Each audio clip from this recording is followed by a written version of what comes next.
এক সপ্তাহে দেশের শেয়ার বাজারে মোট লেনদেন বেড়েছে 919 কোটি ৮৬ লাখ টাকা। একই সঙ্গে বেড়েছে মূলধনের পরিমাণ। গত সপ্তাহে ঢাকা স্টক এক্সচেঞ্জে ২,৮০২ কোটি ১৩ লাখ টাকার শেয়ার ও ইউনিট হাতবদল হয়েছে। সপ্তাহ শেষে বাজার মূলধন দাঁড়িয়েছে ৬,৬১,৫০৮ কোটি ১০ লাখ টাকায়। বিদায়ী সপ্তাহে ডিএসির প্রধান সূচক ডিএসইএক্স ১11.২৮ পয়েন্ট বেড়েছে। সপ্তাহ শেষে সূচকটি অবস্থান করেছে ৫,৩৫৫ পয়েন্টে। এছাড়া ডিএস ৩০ সূচক ৪৭.০৯ পয়েন্ট যোগ হয়েছে।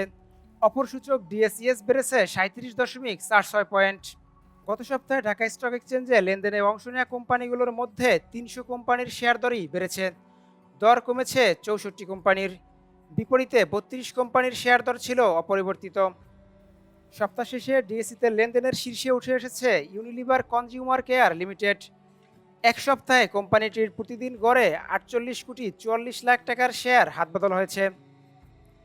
গেল সপ্তাহে ডিএসইতে দরবৃদ্ধির শীর্ষস্থান দখলে নিয়েছে ওয়ালটন হাইটেক ইন্ডাস্ট্রিজ।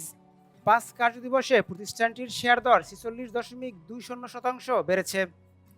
অপরদিকে সর্বোচ্চ দরপতন হওয়া খান ব্রাদার্সের শেয়ার দর কমেছে ১৫.৭৯%।